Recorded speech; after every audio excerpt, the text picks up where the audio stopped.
E estamos de volta com o BBcast, seu podcast de automobilismo e outras nerds. No episódio de hoje vamos falar sobre o GP de Imola, aquele na Emília-Romagna que fica em San Marino, na Itália. Bom, para falarmos hoje da quarta etapa do campeonato de Fórmula 1, que teve vitória e passeio no parque, literalmente, de Max Verstappen, que teve uma vitória ao melhor estilo Vettel, Schumacher, Ayrton Senna e Lewis Hamilton, de liderança ponta a ponta. Bom, e para falar comigo aqui dessa quarta etapa, eu tenho ela, Débora Santos Almeida. Bem-vinda, Débora. Olá, amigos, sejam bem-vindos a mais este podcast aqui do Boletim do Paddock. Hoje vamos conversar com vocês sobre a primeira sprint do ano. Exatamente. Bom, eu esqueci de me apresentar, eu sou o BGP Neto, mas eu acho que eu já me apresentei, então eu tô meio maluco. Bom, mas para seguirmos aqui com os trabalhos, vale lembrar aí da nossa campanha de financiamento coletivo e contínuo do Apoies, onde você pode se tornar um apoiador do Boletim Paddock e auxiliar aí no nosso desenvolvimento e crescimento. Lembrando que todo o valor que é arrecadado pelas nossas campanhas de financiamento, tanto do Apoies como do Membros do YouTube, é revertido para pagamento de despesas do site, do podcast e também dos softwares e aplicativos que nós utilizamos para produzir conteúdos para vocês. E vocês também podem conhecer o nosso canal do YouTube, onde tem um material sobre outras categorias, mas principalmente voltado para a Fórmula 1. E por lá você também pode conhecer a nossa campanha de membros. Então passe por lá também e veja o nosso trabalho.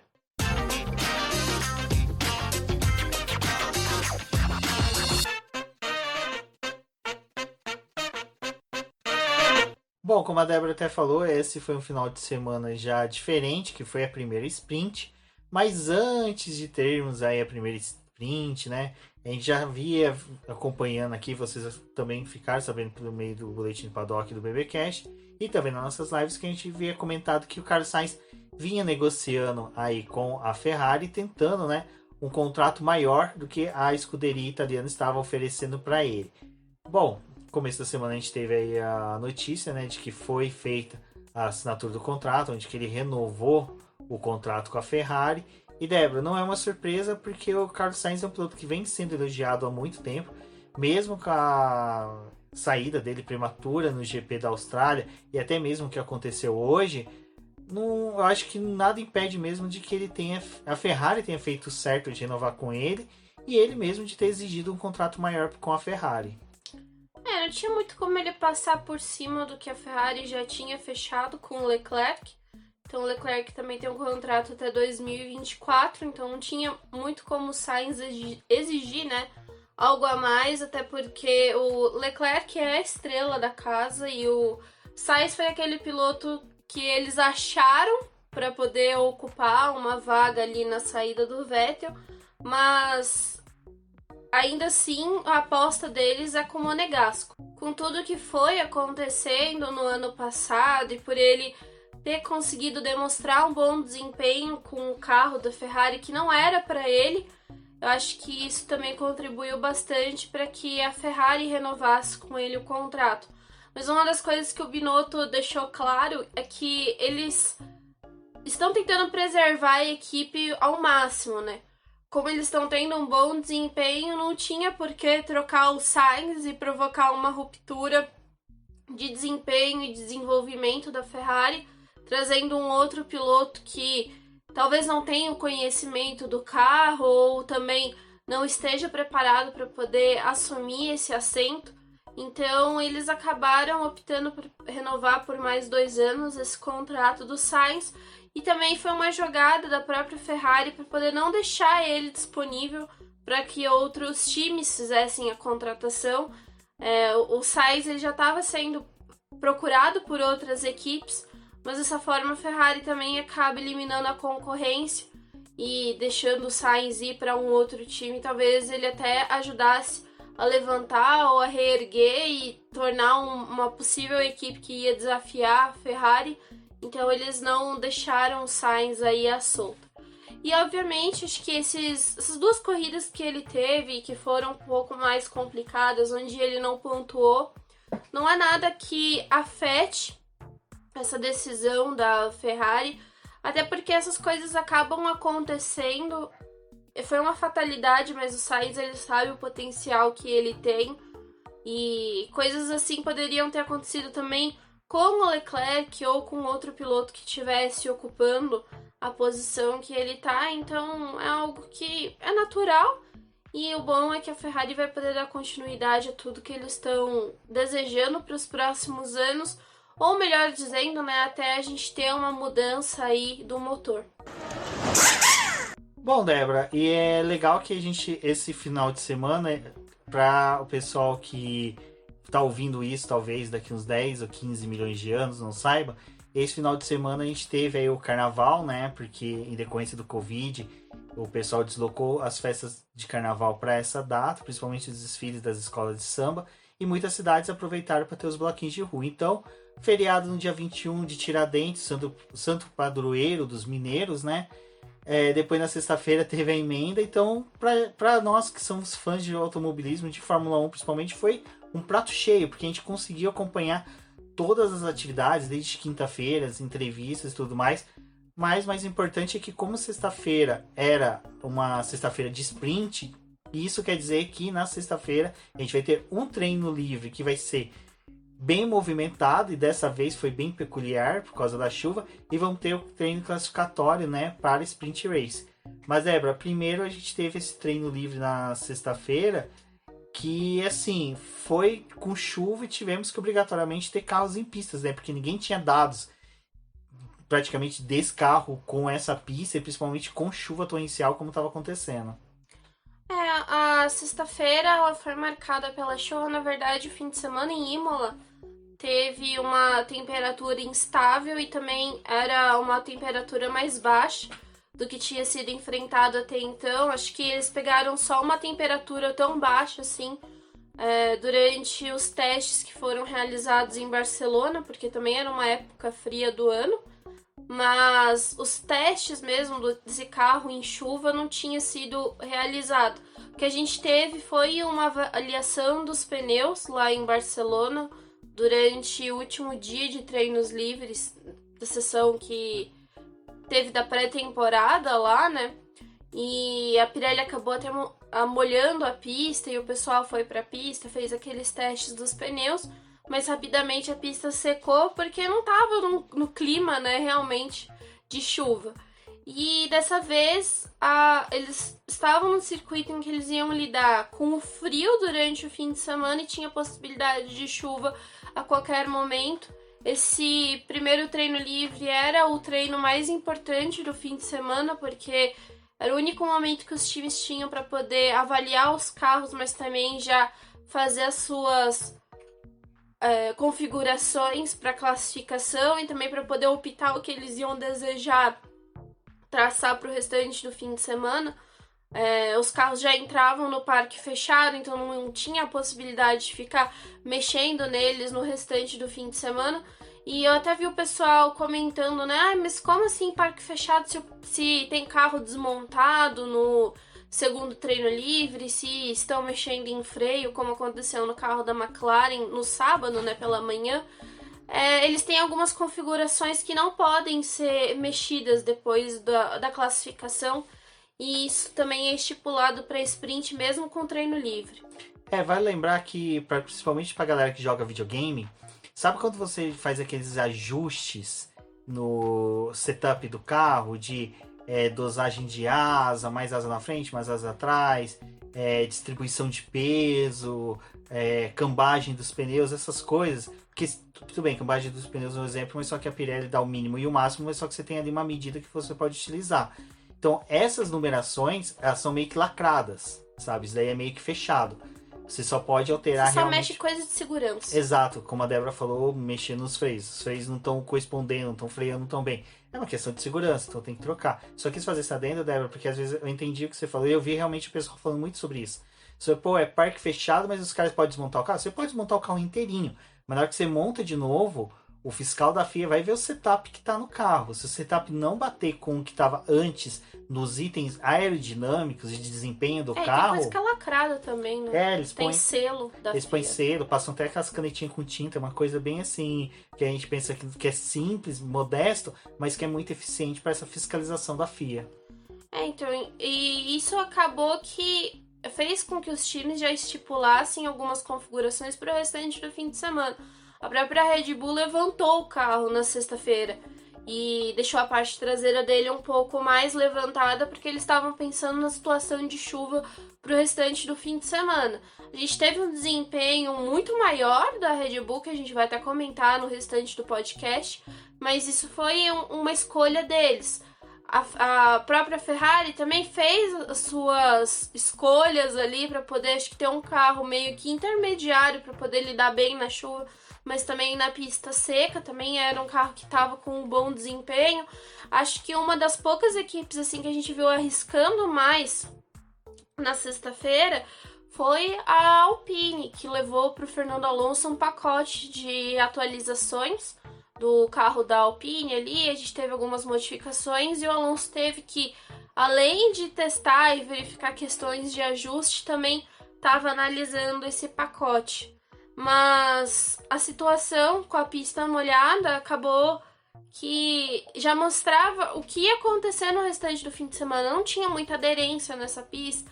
Esse carro, como o Vettel mesmo falou várias vezes, ele é difícil de guiar e isso não é um carro... O carro da Aston Martin que é problemático. É uma característica desse carro mesmo, que os pilotos estão tendo mais dificuldade para poder guiar ele. Ele é mais pesado, ele é difícil de virar. Então, tudo isso contava também nessa sexta-feira. E durante os treinos livres a gente viu bastante o próprio Charles Leclerc cometendo vários erros, ele rodando, tendo que segurar o carro no braço. E até a gente viu ele fazendo algumas cagadas durante os treinos livres, que foi a mesma cagada que ele fez na corrida com o pneu seco. Bom, e como eu disse, né, na sexta-feira a gente tem a classificação aí, que realmente dita quem vai ser o pole, até para efeitos de estatísticas, e quem conseguiu foi Max Verstappen, mas foi após um treino classificatório cheio de bandeiras vermelhas, várias batidas ali. Infelizmente a gente teve ali essas paradas que fez com que o treino classificatório durasse quase 2 horas, mas eu acho que de todas as batidas a mais significativa foi a do Carlos Sainz, porque ele simplesmente assim meio que prejudicou quase que o final de semana dele inteiro. A gente vai comentar um pouco sobre a sprint, que foi muito boa dele, mas ditou também aonde que ele ia sair na corrida de domingo. O Sainz novamente com um problema na classificação, um erro bobo dele, né, ali de perder o carro, mas o Sainz também, quando ele estampa o muro, ele realmente capricha e acabou tendo que largar da 10ª posição. Mas realmente foi uma classificação muito caótica, com muita bandeira vermelha. Vários pilotos foram prejudicados por conta disso. Porque não tinham tempo para poder trabalhar a temperatura dos pneus, mesmo sendo um composto de chuva. Eles precisavam dar algumas voltas ali. Depois também a gente ainda teve uma parte da classificação que foi realizada em pista seca. E teve todo aquele dilema ali no próprio Q2 do pessoal, a gente tem que sair rápido, virar a volta rápida, aí o Sainz bate, neutraliza a classificação, até remover o carro dele, a chuva começou a cair. Eu vi bastante gente também criticando o fato de que ninguém queria sair com a pista molhada, já tinham desistido porque os tempos não iam melhorar. É uma parte ruim isso ter acontecido, mas eu acho que tava todo mundo também naquela, se a gente sai agora, pode ser que alguém bata, perca o carro, então, melhor esperar o Q3, que vai ser realizado nessa pista úmida. Ainda assim, alguns pilotos conseguiram dar um pouquinho de volta ali para poder preparar o carro para o Q3, mas teve uma galera que resolveu se preservar. Então foi uma classificação atípica, né? Porque com a chuva a gente tem uma movimentação maior do grid e também com as escolhas. A AlphaTauri foi muito mal nessa classificação, não conseguiu bons tempos. O Zul, pelo diferente, né, ali com a Alfa Romeo já estava andando melhor, mas não conseguiu avançar para o Q3, porque também teve essa questão de trabalhar com os pneus e as bandeiras vermelhas. A Mercedes sofreu bastante nessa classificação, a gente viu uma Mercedes completamente apagada durante sexta-feira quando a chuva caiu. Bom, e como eu disse, né, a pole do Max Verstappen aí, entra para as estatísticas. Foi uma volta realmente assim, como eu poderia dizer, impecável. Essa realmente é aquela volta perfeita mesmo que ele fez. Não tem nenhum asterístico por ele ter batido ou algo do tipo. Mas ainda teve aquela bandeira amarela polêmica do Bottas lá. Mas só que assim, pela primeira vez, até na hora que mostra no vídeo, né? Ele tá com a bandeira vermelha, mas, quer dizer, bandeira amarela, desculpa. Ele tá num momento que é justamente de freagem, porque é pra água mineral ali, pra onde fatídica curva que depois o Carlos Sainz rodou e bateu. E era um ponto de freada, e bem na hora que ele entra na tomada da curva, já tá a bandeira verde. Então, realmente, assim, não teve muito que se discutir sobre a bandeira amarela. É que o Verstappen sempre que é um momento de bandeira amarela, todo mundo presta atenção, porque realmente ele já teve no passado aí momentos em que ele não reduziu, ou que ele buscou acelerar muito após o ponto de finalização de bandeira amarela. Mas assim, eu acho que esse final de semana... realmente o Verstappen, por estar com um carro mais confiável, que poderia entregar mais velocidade para ele conseguiu realmente ter um final de semana brilhante. Realmente foi um final de semana de um campeão de Fórmula 1. Leclerc também não ficou muito atrás, também teve um excelente desempenho, e nem tanto que para mim, pole do Verstappen, ok, mas para mim o melhor foi Lando Norris, que conseguiu o P3, ainda rodou, deixou o carro na brita, veio correndo ali para a entrevista. Estratégia para garantir o P3 ali, para não ser ameaçado. Mas eu acho que na questão do Verstappen, a única coisa que eu pontuaria aqui é algo que tá acontecendo já há alguns GPs, é a direção de prova demorar muito tempo para poder tomar algumas decisões com relação à paralisação da corrida ou até mesmo a entrada do safety car. Isso aconteceu nas corridas da Fórmula 2 também, em alguns momentos ali meio questionáveis, dessa demora para poder acionar o safety car e também dar logo a bandeira vermelha, porque isso também prejudica o cronômetro, né? Porque antes da bandeira vermelha o cronômetro tá descendo.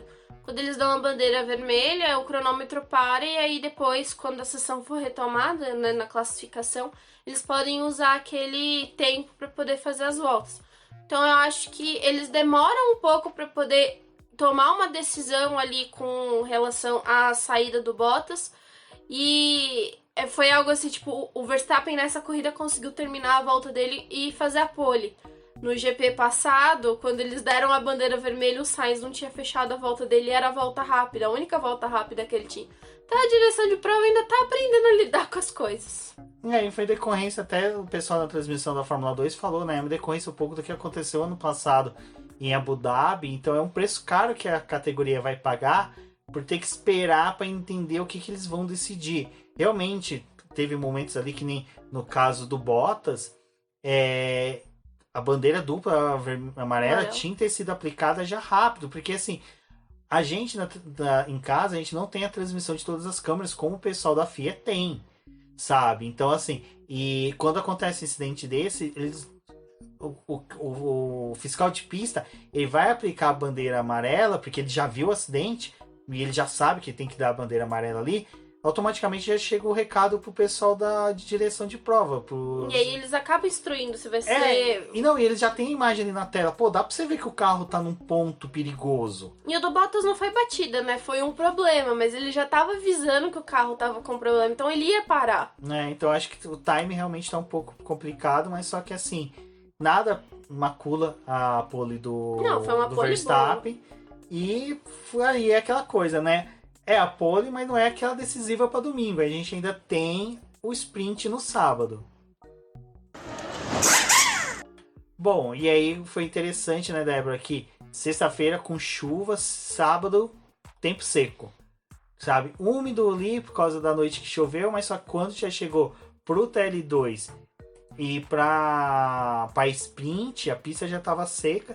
Mas no TL2 a gente ainda teve ali as equipes com possibilidade de correr, entender mais ou menos como ia ser o comportamento dos carros na pista. Só pautar, acho que o mais importante foi a McLaren com problemas, né? E o Bottas que ficou de fora. A McLaren não conseguiu treinar nesse segundo treino livre. O carro do Ricardo teve o famoso problema hidráulico e ficou parado lá o treino livre inteiro. A McLaren acabou já avisando no começo da sessão que não ia ter como colocar o carro dele na pista, que eles estavam focados para poder arrumar o equipamento, e ele ia fazer sprint, não ia ter dado dessa pista seca, né, com o carro em pista seca em Imola. Eles estavam contando com o Norris dando voltas para poder fazer essa coleta de dados, só que aí lascou tudo porque o Norris também teve problema no freio, foi para os boxes e só conseguiu sair assim, no finalzinho da sessão para dar aquela uma volta de shakedown, né? Só para poder ver como é que o carro tava. Foi uma equipe que, de certa forma, eles foram prejudicados porque eles não tinham dados do carro em pista seca e não sabiam muito bem o que fazer para a hora da sprint. O Bottas também, novamente, problemas. Aí a Alfa Romeo tá vivendo essa coisa, né? Tipo, tem os seus brilhos durante o fim de semana, mas também lida com problema. E eles ainda estão tentando entender o que tá acontecendo no carro. Mas, por outro lado, eles tinham o Zul para poder coletar dado e andar com os pneus em pista seca. Então foi uma sessão até que produtiva para a maioria dos times, mas teve alguns aí que levaram um pouco mais de tempo, né, para poder ter as suas respostas. Bom, e algumas respostas a gente teve ali na prova da sprint, né, que aquela coisa, né, que a gente comentou no episódio do GP do Brasil, final de semana com sprint é gostoso quando você tá no autódromo, porque realmente é alucinante. Primeiro treino livre, muitos carros na pista, classificação na sexta, depois muitos carros na pista no TL2 e a sprint acontecendo. Eu acho que a sprint dessa corrida entregou, foi uma boa sprint, não foi tão ruim como as sprints passadas em outras pistas. Torço para que tenha esses reflexos de qualidade de corrida para a Áustria e principalmente para o Brasil. Mas, Débora, de qualquer forma, o que mais eu fiquei triste é que assim, o Gasly se provou o piloto que mais se fode em prova de sprint, né? Como você falou, até no treino classificatório, as AlphaTauris não foram bem, sabe? Foram duas equipes aí que foram prejudicadas realmente pela chuva, por setup. Isso é algo que chuva, eu adoro que cuida com chuva, é uma coisa que eu sou apaixonado desde que eu acompanho a Fórmula 1, mas eu sei que torna uma loteria. O pessoal fala, muitos pilotos vão se destacar. Cara, é muita sorte. Você tem. E olha que eu já falei nos episódios passados que eu não sou fã de usar sorte no automobilismo, mas só que cuida com chuva, cara. É um pandemônio. Torna às vezes injusto o resultado. E pro Gasly foi realmente injusto, mais um sprint ruim, porque é um piloto que a gente vê que tá tendo uma evolução muito boa, entrega muito bem. AlphaTauri, né, também. A AlphaTauri que com certeza a gente vai rasgar muita seda aqui pelo Tsunoda, que olha, Kung Fu Fighter, o moleque mandou muito bem. E uma pena pro Zul, né, que os dois se encontraram ali, o Zul bateu, acabou batendo a traseira do carro, destruindo, e ficou de fora. E é um piloto que a gente vinha elogiando muito, né, nas últimas corridas, que é um Hulk que eu tô gostando demais de ver, é um piloto que eu tô gostando muito de acompanhar, não só a questão dele de em pista, mas ele fora da pista, é um piloto assim que se dedica, ele ama a Fórmula 1, ele ama o que ele tá fazendo, não é só mais um cara que tá ali. Ele gosta do esporte, né? Exato, então fica a minha rasgação de seda aqui pra esse pessoal. Mas, Débora, a batida do Zul e do Gasly realmente estragou o final de semana dos dois, né? Foi incidente de corrida, né? Foi uma largada que poderia acontecer. Na verdade, assim, quando a AlphaTauri ela se colocou na posição de largar nesse final de pelotão, ela tava, de certa forma, assumindo o risco de que alguma coisa poderia acontecer. E por mais que seja uma prova sprint que o pessoal tente evitar erros e danos no próprio carro, porque acaba aumentando o custo e você tem peças, às vezes você só tem aquela peça ali, tipo, vai estragar com todo o seu final de semana. Ainda assim, tipo, aconteceu esse incidente entre eles. Acho que não foi muita culpa de ninguém ali, acabou acontecendo mesmo. E o Zul abandonou. Mas depois, né, a Alfa Romeo, ela descaralhou ali de atualizar, de mexer no carro, né? Atualizar não, mas eles assumiram a quebra do parque fechado, então além dos ajustes que eles poderiam mexer no carro para poder recuperar eles foram um pouco além, fizeram mais umas mudanças lá. Não surtiu efeito na corrida dele, porque no domingo também a gente viu ele andando lá atrás, não conseguia ganhar posições, porque o grid estava muito perto um do outro e os desempenhos também bem complicados, mas a prova do Gasly também foi prejudicada, porque ele para ali nos boxes, faz a troca da roda que tinha danificado e perde um tempão, já volta atrás. Tipo, foi uma corrida caótica para esses dois pilotos. Infelizmente a sprint aí não ajudou muito eles. E é uma fatalidade, né? Mas essas coisas acabam acontecendo. É, uma pena ali, até como a Débora falou, prejudicou muito a corrida deles e realmente a sprint, o pessoal fica cheio de dedos, né, Débora? Mas só que ali na frente, Max Verstappen e Leclerc tiveram uma disputa ali na largada muito boa. A largada foi bem surpreendente, né? Leclerc deu um salto excepcional, aquela coisa que a gente já vem falando, que o piloto que larga da segunda posição algumas vezes consegue ter um ganho muito melhor. Liderou quase toda a sprint, mas só que assim, é um mal que esse pneu tem atual. Ele, quando tem um desequilíbrio de aquecimentos ali, você tem sempre um pneu que se esfarinha mais do que o outro. Até o Jafone, que adora ficar olhando os volantes dos carros, ressaltou e falou: olha, o pneu direito dianteiro do carro do Leclerc está com uma temperatura mais fria. E isso já indica que esse pneu pode sofrer com gremlins, com o famoso macarrãozinho, durante a corrida. E, cara, culminou exatamente nas voltas finais do Leclerc ter esse prejuízo, e isso custou muito a corrida dele na sprint, onde ele foi ultrapassado pelo Max Verstappen, que novamente, né, Max Verstappen, que é aquele cara que acompanhou muito galinheiros antigos, em que você tem que cozinhar muito tempo o galo velho para poder comer, então ele ficou cozinhando ali aquele galo até poder ultrapassar o Leclerc. Parece que vai ser um tom que a gente vai ver durante a temporada. Os carros, os pilotos meio que economizando equipamento durante a corrida, pro final da corrida realmente fazer, ou das sprints, fazer mudar o ritmo, né? Aumentar o ritmo do carro. Principalmente a Honda, que tem que ali saber economizar esse motor, que esse motor ainda não está tão confiável. O Leclerc, ele conseguiu fazer uma boa largada e foi uma das coisas que já tinha acontecido em Imola, né? Apesar de você largar do lado sujo da pista, como aconteceu pro Leclerc, na pista seca não era tão ruim, porque ainda assim você tinha aderência e conseguia negociar ali uma melhor posição em pista para poder fazer a primeira curva, né? A tomada da primeira curva.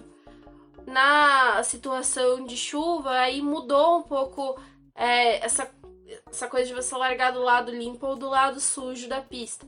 Mas em alguns circuitos a gente tá vendo isso, que às vezes você largar do lado sujo não é tão ruim, mas isso numa situação de pista seca.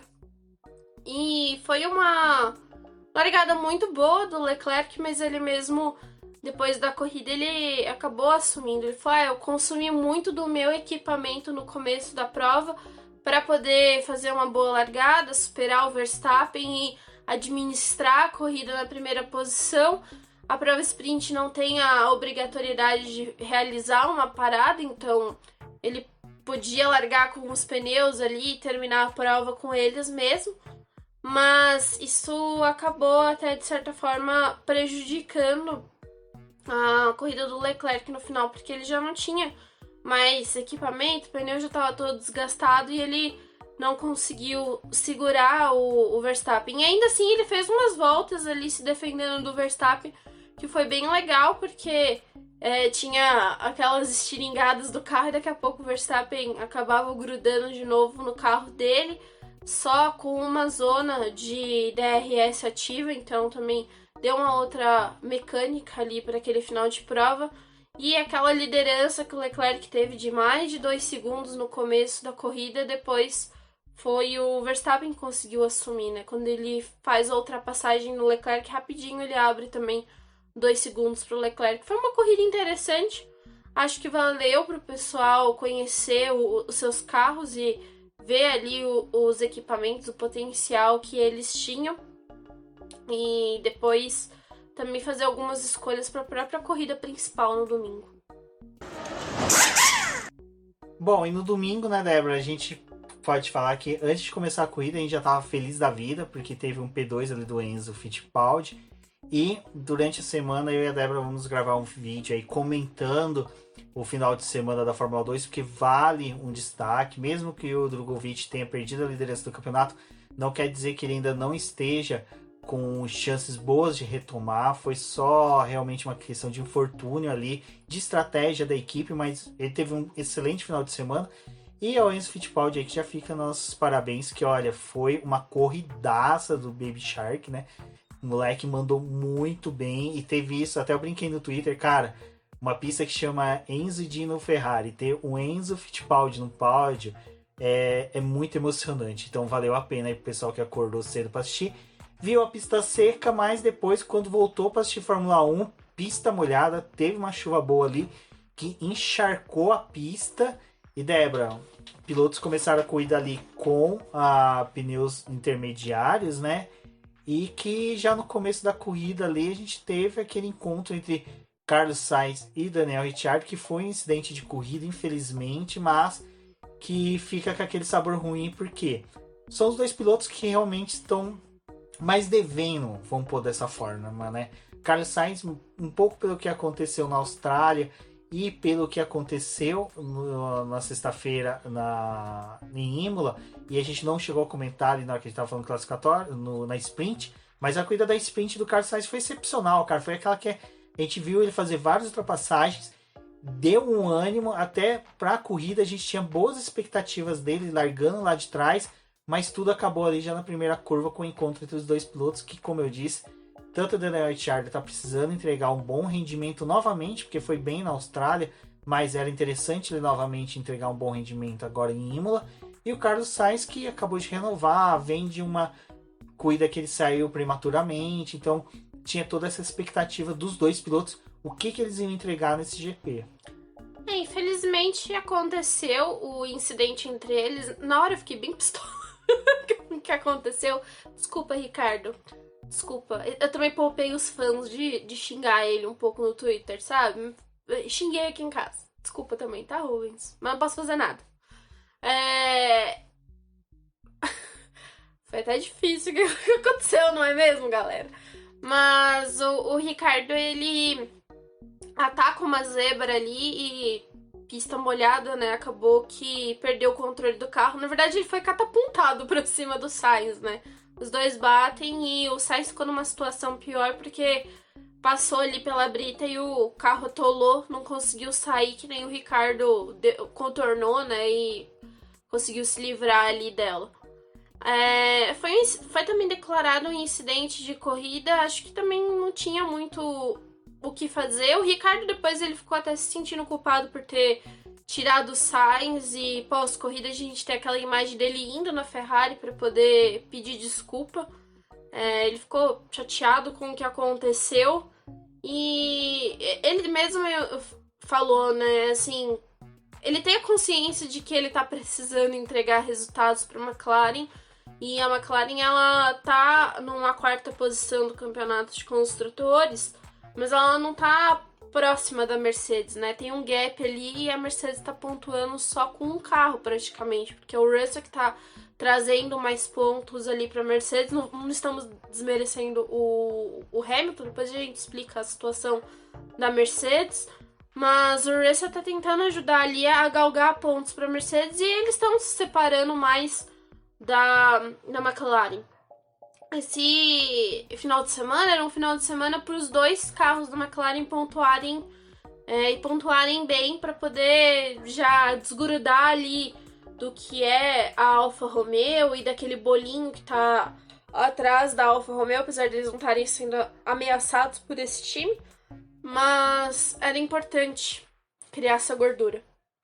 E infelizmente não aconteceu, né? E depois o restante do fim de semana do Ricardo ficou completamente cagado, porque ele virou piloto de teste de pneu ali para a McLaren, acabou fazendo mais trocas, avaliando os compostos ali na corrida, não conseguia fazer ultrapassagem porque também estava preso lá no final, tipo, estragou todo o final de semana dele.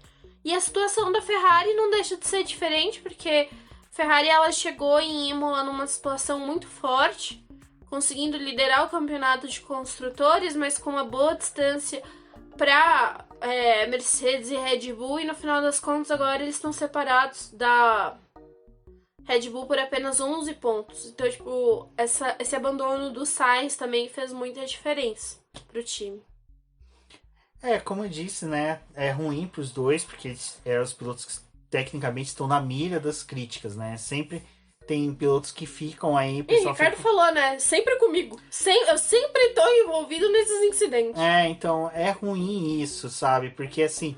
Pô, como a Débora falou, depois da corrida teve uma atitude de maneira de ter ido lá nos boxes da Ferrari pedir desculpa pro Sainz, sendo que não foi culpa dele, foi um incidente mesmo de corrida. Eu mesmo, na hora que teve a batida, a Débora falou que ficou pistola com o Ricciardo, eu já falei, cara, foi acidente de corrida. E, tipo, eu fiquei chateado porque foi um incidente de corrida que tirou dois pilotos que mereciam estar ali na disputa. E eu, durante a corrida, até eu falava pra Débora, falei, cara... Que cuidaça estaria sendo o Ricciardo e o Sainz aqui no meio, né? Aposto que teríamos até briga por posições, porque a gente teve ali alguns momentos que não teve disputa de nada, brigou com o Leclerc, né? Então teria sido bacana, né? Então, assim, é uma pena, cara, é um prejuízo muito grande para dois pilotos que merecem, sabe? Eles estão crescendo nas equipes, estão aumentando. Até o legal do Ricciardo que teve uma postura do tipo... Pô, a gente vai comemorar sim o pódio do Norris, porque é pela equipe, a equipe tá bem e aprender o que aconteceu hoje para levar para as próximas corridas.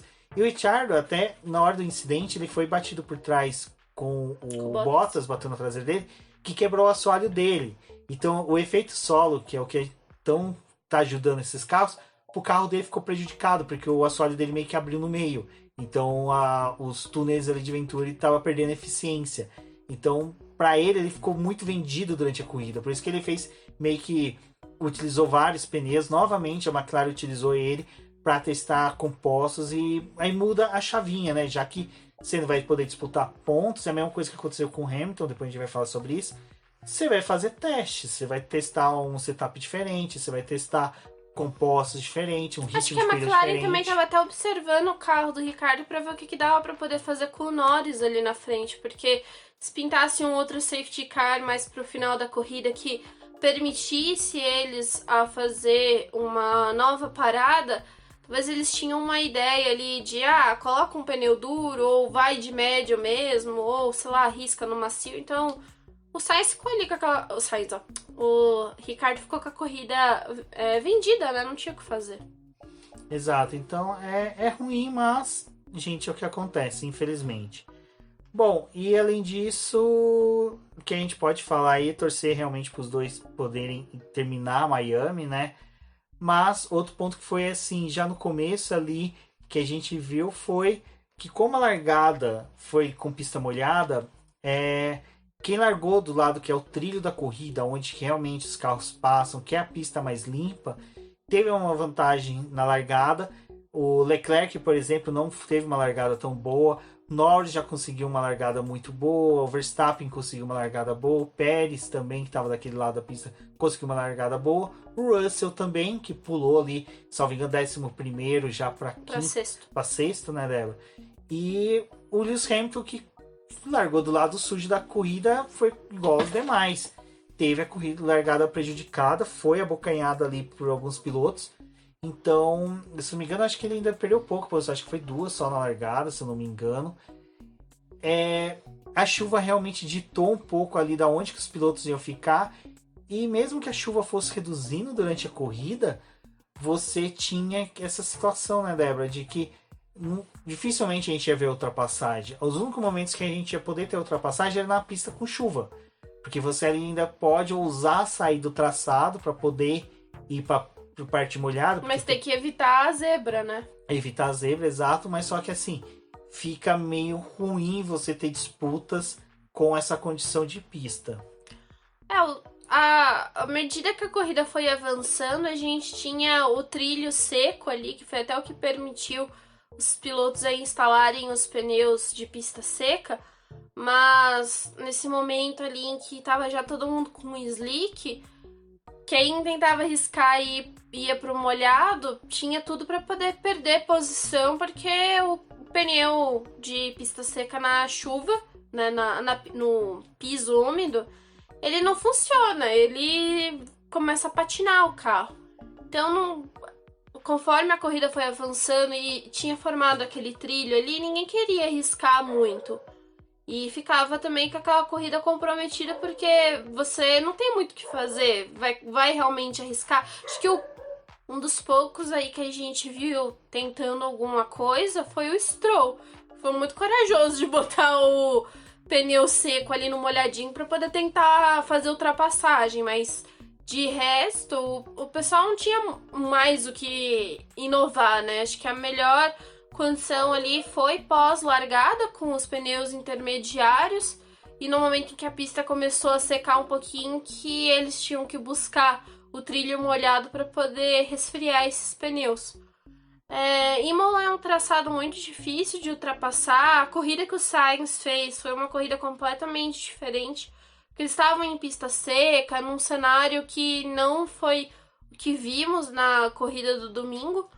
Então, também é aquela coisa, né? O pessoal faz as suas escolhas porque sabe que não pode perder muita posição, ou quem tava ali abaixo do top 10, poucos tinham a oportunidade de tentar avançar e conseguir algum ponto mesmo.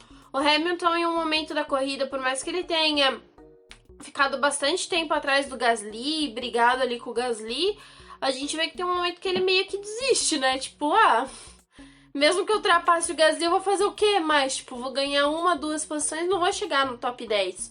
O Hamilton ficou também muito tempo atrás ali do Gasly. E foi um outro piloto que por sua vez ficou muito tempo atrás do Albon, né? Também.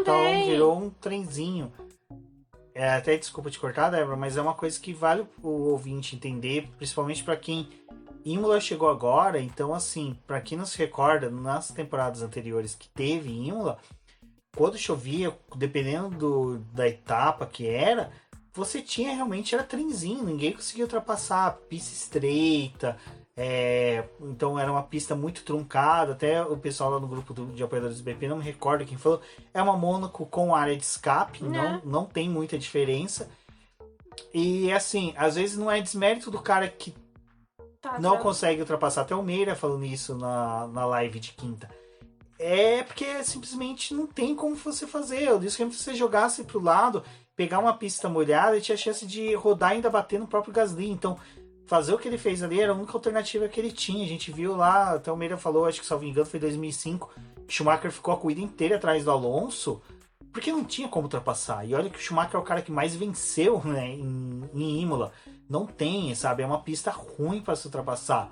No entanto, que um dos motivos, desculpa, só para finalizar, que ela ter saído do calendário foi isso, porque ela não tinha como ter um plano de expansão da pista, porque a gente já vê ali que tem casas do lado, então aumentar a pista, a largura dela e influenciar e diminuir a área de escape, então começa a ficar muito difícil. E é arriscado. E é arriscado, né? É uma pista muito rápida também. Não, e até durante a transmissão o Reginaldo lembrou que teve uma vez que teve dor de cabeça para fazer chicane da Tamburello ali, para tirar aquela curva onde foi a fatídica morte do Ayrton Senna, porque você tinha 2 árvores que o Partido Verde lá, que tinha um poder muito grande político lá na Itália, falou, olha, vocês não vão me fazer essa obra porque tem 2 árvores que vocês não podem cortar. Então realmente Imola tem esses negócios, então não é desmérito nem do Gasly, nem do Hamilton de não ter ultrapassado a pista. Eu acho que o único piloto que vai ter um mérito gigante pelo que fez na pista foi o Tsunoda, que o japonesinho esse final de semana tava atacado, o moleque correu pra caramba, defendeu muito a posição. Mas agora a Débora finaliza a parte do Hamilton, depois a gente fala um pouco mais sobre o Tsunoda. Não, eu acho que a corrida do Hamilton foi realmente isso, tipo, ele não conseguiu largar bem, porque não largou naquela situação. E o que ele ia fazer? Tipo, o Gasly abria a asa, ele abria também, não adiantava de nada, sabe? É aquela corrida que é complicada pros 2 lados, não tem como você julgar o piloto, tipo, dele não arriscar mais, porque às vezes que a gente viu o Hamilton arriscando pra poder tentar passar o Gasly, o Albon tava na frente e fechava ele ia ficar do lado do Gasly, ia acertar o Gasly, tipo, tirar o Gasly da corrida, tipo, não faz sentido. E tem outra coisa que também, que a gente até já vem comentando desde o começo do ano, da primeira etapa, que o Hamilton tá correndo com um carro mais pesado, com configurações diferentes. A ideia da Mercedes é utilizar o conhecimento dele de feedback para poder dar o retorno para a equipe. Então, assim, o Hamilton estava com um carro totalmente diferente do Russell. O Russell estava com um carro preparado para corrida, para ter velocidade, para disputar posição. O Hamilton não. O Hamilton tá um carro preparado para coletar dados. E até o Rafael Lopes respondeu isso no Twitter. Eu vi uma das pessoas questionando ele, mas, pô, não compensa fazer isso nos treinos livres? Lembrando que o único treino livre que eles tinham à disposição disso é o primeiro, porque a partir do segundo já está em regime de parque fechado, que a gente comentou agora há pouco. Você não pode mudar o carro. A Mercedes falou, né, que para Miami eles estão tentando ver o que eles podem fazer para deixar o carro um pouco mais competitivo, mas o maior pacote de atualização mesmo e o que eles acham que vai surtir algum efeito no carro vai ser instalado em Barcelona, e a partir de Barcelona eles começam a trabalhar esse pacote para poder adequar ele ao carro. E também provavelmente deve vir mais um período ali também de testes novamente na Mercedes. Então vamos com calma, torcedores. Então acho que não vale pedras contra o Hamilton, nem vale nem mesmo criticar perturbar o Russell, como fez o Rosberg, fazendo perguntas idiotas de como tá o clima entre os dois. Não, o próprio Russell já tinha falado, acho que foi numa entrevista na sexta ou no sábado, que ele falou que não tinha porque ele e o Hamilton ter algum desentendimento, porque ele sabe muito bem qual é a posição dos dois dentro da equipe. O Hamilton, por ser um piloto veterano que já está há mais tempo no time, está fazendo os testes, e ele foi destinado para isso, porque ele conhece a equipe, porque ele sabe o que o carro precisa. O Russell tá numa posição diferente, em que ele veio de uma Williams que era um carro muito complicado, mas está num carro melhor agora e pode buscar algumas posições melhores, pode buscar resultados. Então o trabalho do Russell é realmente trazer resultados, mas em alguns momentos ele vai acabar na frente do Hamilton, porque eles estão com esses carros trabalhando de formas diferentes. Não dá para poder crucificar nenhum dos dois pilotos. E nessa corrida também a Mercedes errou no pit stop do Hamilton. Ele foi devolvido para a pista. O próprio Ocon atrapalhou ele naquele retorno ali, que fechou ele. Depois o Ocon até foi punido. Então, assim, foi um fim de semana muito caótico pro Hamilton. Até o pessoal começou a falar, mas só ganha porque tinha um carro bom. Só ganha por aquelas coisas, as mesmas falas que usavam para poder questionar o trabalho que o Vettel fez. Schumacher foi assim em 2006, 2007. O que acaba sendo muito injusto, porque os pilotos estão se esforçando. Tipo, o Hamilton ele não tomou a volta do Verstappen porque ele acordou com o foda-se ligado, porque ele tá coletando dados, sabe? Então, assim, acho que as pessoas poderiam ter um pouco mais de cuidado do que elas falam e analisam, às vezes, dos carros e dos pilotos, porque se você ignora completamente o passado deles, o Hamilton ele tem uma bagagem muito grande dos tempos que ele teve na Mercedes, e o Russell ele tá adquirindo bagagem. Tipo, o Russell não é um cara que eles estão focados no campeonato dele e pensando, tipo, nossa, agora a gente já tem esse outro piloto aqui. Não, tipo, o Russell é um trabalho futuro da Mercedes. Tipo, ele tá ali pra poder aprender e também se tornar daqui a uns anos, tipo, que o Hamilton foi pra Mercedes com bons resultados. É que alguns resultados, de certa forma, ou caíram no colo do Russell, ou ele, tipo, tava ali, tipo, que nem... Ele não tem culpa que o Leclerc rodou e ele ganhou uma posição. Terminou em quarto, sabe? Então um pouco mais de cuidado. Exato. Quem tem que tomar um pouco mais de cuidado é a Alpine, né? Porque a Alpine me traz atualizações, coloca no carro do Alonso. Alonso tem um encontro com o Mick Schumacher na primeira volta. O carro dele abre a lateral e abandona. Enquanto que isso, o Ocon... Sozinho lá atrás, Ocon. Foi um fim de semana bosta, né? Da Alpine também. Eu acho que o Fernando aproveitou ali as atualizações para poder tentar alguma coisa, mas o Mick acertou ele e acabou com o carro dele. A Alpine tava toda desconjuntada. O próprio Ocon falou, eu não tava me achando com esse carro, o pneu ruim, isso aqui. O Otmar provavelmente participou daquele jantar meio triste lá com os chefes de equipe, né? Não tinha muito o que dizer. E Fernando Alonso aí... Ai, gente, olha, tá complicado. Até porque depois desse GP já começaram a falar que o Alonso vai sair da Alpine. Não, acontece uma corrida ruim, o piloto já tem que aposentar e ir pra Fórmula 3. O piloto tem um bom desempenho, né? Lembrando do Vettel. Ai, foi a corrida de estreia dele. Ai, Nossa, foi a melhor lindo. corrida dele. Que lindo. O cara ressuscitou dos mortos, né? GP de Imola foi o dia dos zumbis, né? Todo mundo ressuscitando ali. Pós-Páscoa, né? Exato. Mas do Alonso, cara, que pena, realmente. Eu tô com muita dó do Alonso, cara, porque o Alonso merecia. Cara, se tem pilotos que merecem carro bons, Lewis Hamilton, Sebastian Vettel e Fernando Alonso. Acho que o Fernando Alonso ele não sabe mais o que ele faz. Não, acho que o Fernando Alonso já tá na vibe do tipo, Gente. cara, eu terminar meu contrato aqui, se eu ganhar alguma coisa, ganhei. Se eu não ganhar, eu posso ir pra Indy, posso ir pra Dakar, posso ir pra WEC. É o cara que tem... Mas ele tá tentando, né? mas ele ainda tá tentando. Não, e é isso que eu fico pé da vida com o Ocon, porque o Ocon nada, sabe? Ele tipo, não faz nada. E o Alonso não, o Alonso é o cara que tá aguerrido, tá disputando posição, tá brigando, tá fazendo teste com peças na equipe. E o Ocon, que não é um estreante, pelo amor de Deus, Ocon e Gasly não são pilotos estreantes, parem com isso. Ele já tem bagagem, sabe? Os caras já tem tempo de Fórmula 1. Então parem de tratar eles como estreantes. Então, assim, sabe, ele faz uma corrida apática, todo final de semana apagado, não tem... Não, mas assim, eu acho que tem uma coisa que eu defendo o Ocon nos últimos finais de semana, porque ele ainda tava pontuando. O Alonso abandonava a corrida, mas ele ainda tava lá no top 10. Essa corrida ele não tava ali pra poder ajudar a equipe pra pelo menos conquistar mais alguns pontos. Então foi um resultado ruim porque a Alpine passou, tipo, apagada durante todo o fim de semana. O Alonso, ele teve uma classificação boa, mas na corrida sprint ele despencou. Na largada da corrida, depois de ter sido... Na corrida principal, né? Depois de ter sido abarroado ali pelo Schumacher, também despencou, porque o carro perdeu o desempenho. O Ocon, ele não conseguiu fazer a ultrapassagem, ficou preso ali também naquele bolinho ali do pelotão intermediário e não trouxe pontos para a Alpine. Então, de certa forma, eu não sei se todo mundo teve essa sensação, mas o final de semana do sprint é um final de semana longo, porque é muita tomada de decisão acontecendo, muita coisa que faz diferença para os resultados.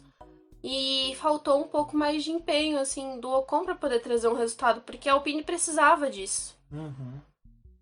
É que eu não vou passar pano nunca pro Ocon. Pronto.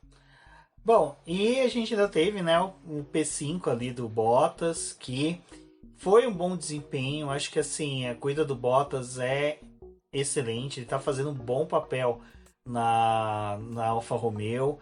Só que, assim, cara, uma coisa que eu não concordo é aquelas piadinhas que o pessoal quer fazer de... Ai, a Alfa Romeo, quer dizer, o Bottas da Alfa Romeo tá melhor do que a Mercedes. Tal, mas o Russell foi P4, sabe? Tipo, calma, né? São duas situações, duas equipes que estão vivendo situações diferentes. Se fossem equipes com situações desiguais, até eu concordaria, mas não é assim. Eu acho que não é desmerecer o Bottas, mas o Bottas, o que ele tá fazendo é muito bacana, tá correndo bem pra caramba. Tá gostoso de ver o que ele tá fazendo na Alfa Romeo, como ele tá sendo tratado na Alfa Romeo, como a equipe tá tratando ele. Mas é aquela coisa, né? O Bottas ele tem que começar na classificação, conseguir uma boa posição, manter na largada e disputar a corrida. Não perder posições, fazer ultrapassagens para voltar para a posição em que ele largou e depois começar a ganhar novas posições. Então, mas é questão de acerto. E é uma temporada nova. Eu acho que a gente ainda vai ver muita coisa boa do Bottas na equipe. E do Zul também, que, coitado, ficou lá no fim do grid e não teve muito como progredir. Eu acho que nesse fim de semana, tipo, eu sempre pauto que o Bottas teve alguns deslizes, mesmo com os resultados positivos que ele já trouxe pro time esse ano. Mas esse fim de semana ele foi muito bem nas largadas. Ele não teve nenhum problema na sprint, também não teve nenhum problema na corrida principal. Ele conseguiu segurar as posições ali, depois até na corrida do domingo ele brigou com o Magnussen para poder ganhar a posição do Magnussen. Até o final da corrida ele estava ali pressionando o Russell também, tipo, esperando pra ver se o Russell cometer algum erro aí, eu assumo a posição. Pro coração da Ana Molinari foi triste ver o Russell e o Bottas juntos em Imola de novo, porque obviamente fica com aquele receio de que acontecesse alguma coisa com eles. Mas eu acho que até o Bottas estava um pouco mais consciente do que fazer e da forma como ele ia atacar o Russell. Gostei que a Alfa Romeo comemorou esse P5 do Bottas, porque pra muitos, tipo, pode ser, nossa, mas um P5, tipo, o que vale? Pra Alfa Romeo, de certa forma, é quase um pódio, porque na situação que a equipe viveu nos últimos anos e agora tá com tanta facilidade para poder conseguir pontos, para poder fazer uma boa classificação, então isso tá fazendo muita diferença. E também o Bottas acabou de chegar no time e tá conseguindo trazer esses resultados. Talvez era algo que a gente esperava um pouco mais. Só que a gente vê que, tipo assim, um cara com equipamento, com um déficit para os outros carros, né, que é o carro da Alfa Romeo, ele tira bastante e consegue esses resultados. Quando ele tava na Mercedes com um carro maravilhoso, que ele podia andar mais próximo do Hamilton, ele não tinha esses desempenhos. Então, tipo, é um piloto meio inconsistente. Foi uma das coisas que levou a Mercedes a contratar ele, porque ele tinha resultados bons com uma Williams que não era tão magnífica assim, mas ele conseguia tirar algumas coisas. Aproveitou aquele período ainda melhor da Williams ali para poder entregar alguns resultados.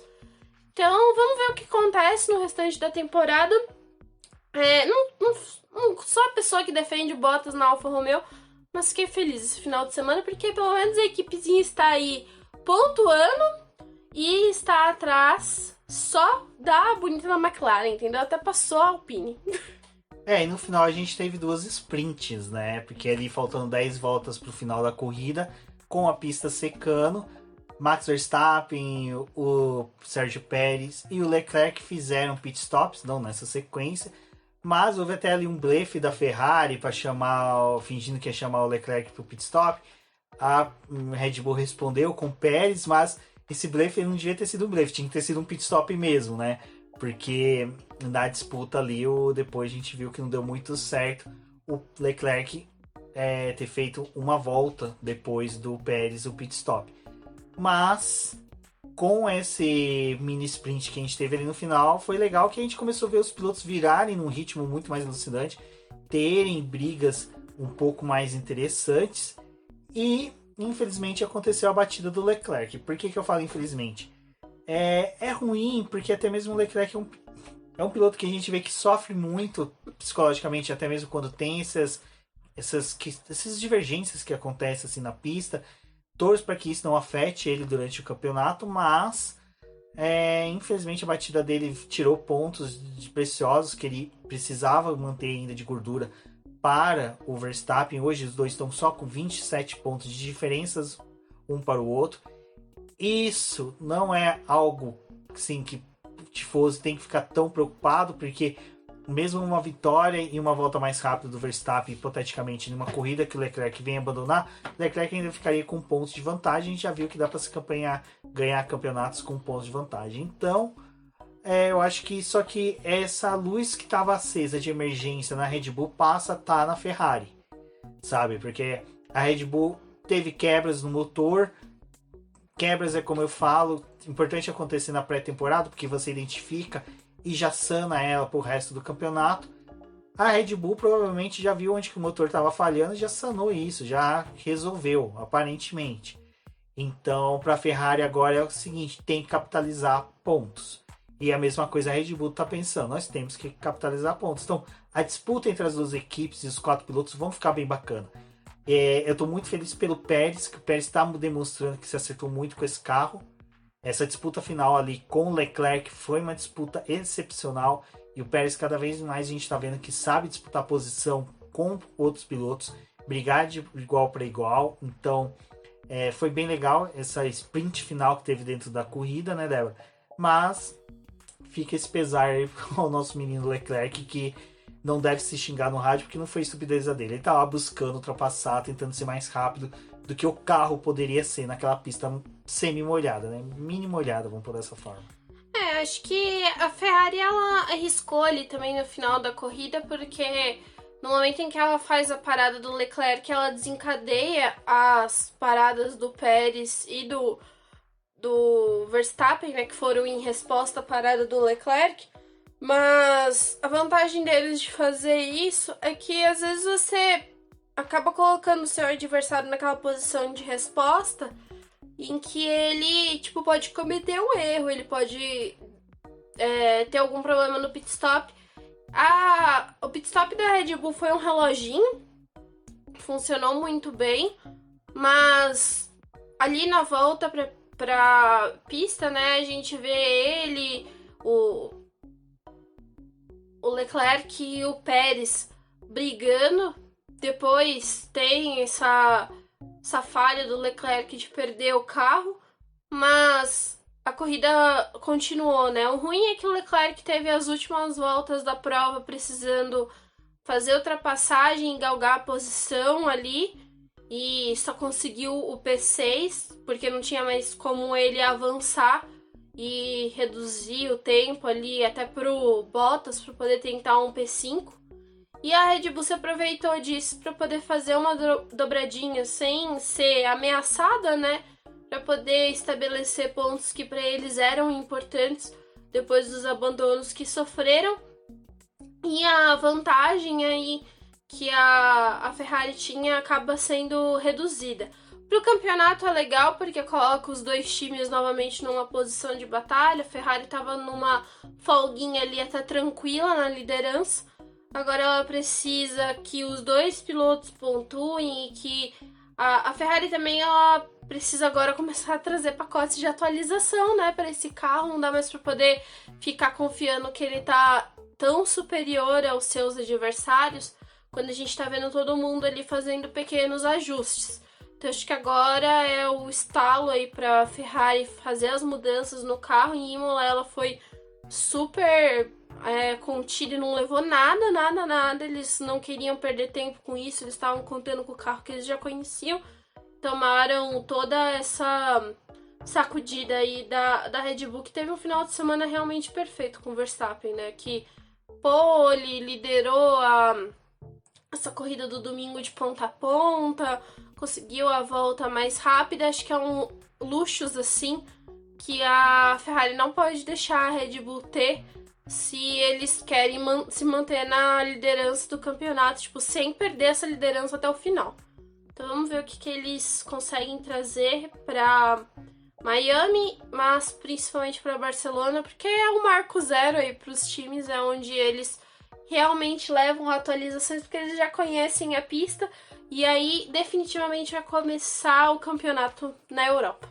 Exato, porque Barcelona vale ressaltar, né, que eles têm os dados da pré-temporada, então com peças novas eles conseguem fazer comparação para saber se realmente vai surtir efeito ou não. Então quando chegar a Barcelona, pessoal, acompanhe os treinos livres, acompanhe os textos da Débora pós-treinos ali, até os de atualização. Normalmente as equipes soltam releases informando o que vai ser atualizado, então a gente consegue agora trazer... Agora tá sendo obrigatório.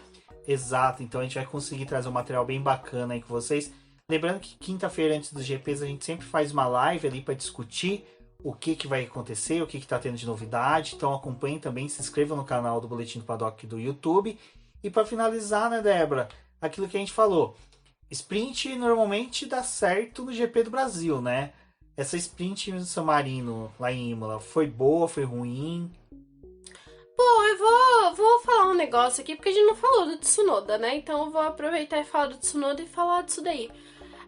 O Tsunoda, ele deu uma alegrada na corrida ali em alguns momentos, que apesar de não ter ultrapassagem, ele se aproveita bastante ali daquele trilho seco para não deixar ninguém passar, né? Ele formou um trenzinho atrás dele e não deixou ninguém ameaçar ele. Foi uma corrida muito legal do Tsunoda.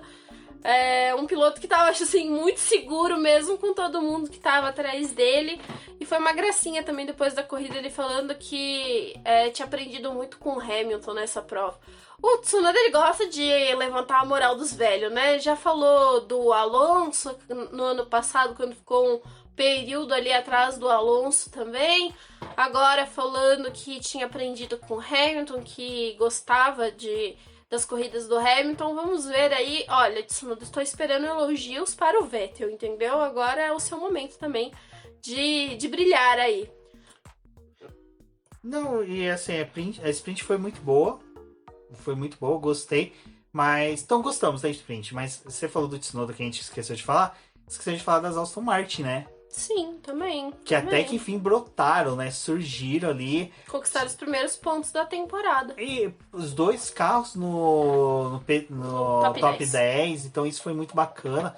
Sebastian Vettel ali fez uma corrida muito boa, muito consistente, sabe? Até não na corrida, mas no sprint. Você falou do Tsunoda comentando que aprendeu muito com o Hamilton.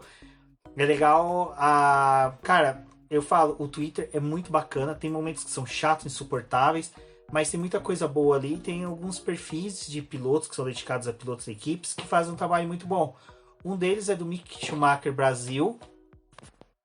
É o Mick Schumacher Brasil, acho que eu tô repetindo o nome dele agora, mas só que faz um trabalho muito bacana, né? E eles postaram o vídeo da entrevista em que a moça, acho que foi da Sky Sport, a jornalista, chama, né, os dois para conversar. E o Mick Schumacher, os dois ficam zoando um com o outro, brincando. E o Mick fala que, que aprendeu bastante e tal. Só que ele deu uma colherzinha de chá pro Vettel. O Vettel meio que, tipo assim, brinca com ele também. Então essa interação dos dois foi muito legal. E é uma coisa que eu tô vendo muito nessa temporada. Não sei se é começo de temporada ou que realmente o pessoal tá mais, sabe, com menos peso no ombro. Então o pessoal tá mais tranquilo, tá mais relax. Como a gente falou do Ricciardo, ele não tá tão amargo com os resultados ruins que ele tá tendo. Ele tá tendo muita consciência.